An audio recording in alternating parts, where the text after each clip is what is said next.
If PowerPoint is giving you error code 36, don't worry.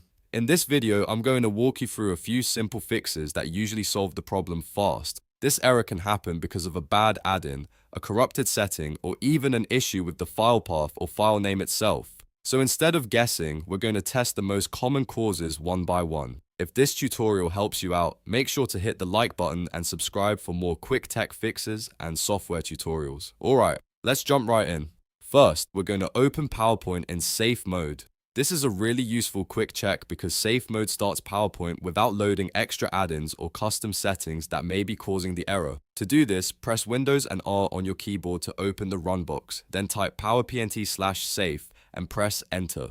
If PowerPoint opens successfully in safe mode, that's a strong sign the issue is related to add-ins or a settings conflict. Once it opens, try opening the PowerPoint file that was giving you trouble. If the file works here, you've already narrowed the problem down quite a bit. If safe mode works, the next step is to disable add-ins. Add-ins can be helpful, but sometimes one of them causes PowerPoint to crash, freeze, or show unexpected errors, like error code 36. To check this, close PowerPoint if it's open, then open it normally again. Go to File, then Options, and click Add-ins. At the bottom of that window, you'll see a Manage section. Select COM add-ins from the drop-down, then click Go. A list of installed add-ins will appear. Uncheck all the add-ins for now, then click OK. After that, restart PowerPoint and try opening your file again. If the error is gone, one of those add-ins was the cause. You can turn them back on one at a time later if you need to find the exact one. Now let's move on to the third fix, which is moving and renaming the file. Sometimes PowerPoint error code 36 has nothing to do with the app itself and everything to do with the file location or the file name.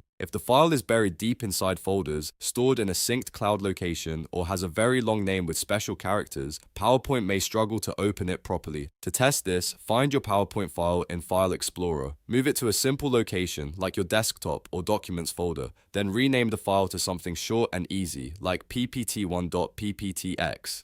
Avoid symbols, punctuation marks, and extremely long file names. After that, try opening the file again in PowerPoint. A cleaner path and simpler name can often fix file access issues immediately. If none of these steps solve the problem, it's a good idea to check whether the file itself is damaged or whether PowerPoint needs an update. But in many cases, safe mode, disabling add-ins, and moving or renaming the file are enough to get everything working again.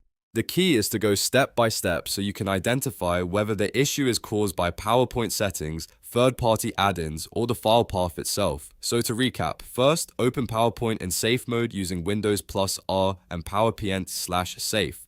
Second, disable COM add-ins from File, Options, Add-ins. Third, move the file to a simple folder and rename it to something basic. These are the quickest and safest fixes to try when you're dealing with PowerPoint error code 36. If this video helped, please give it a like, subscribe to the channel, and turn on notifications so you don't miss the next helpful tutorial. Thanks for watching, and I'll see you in the next one.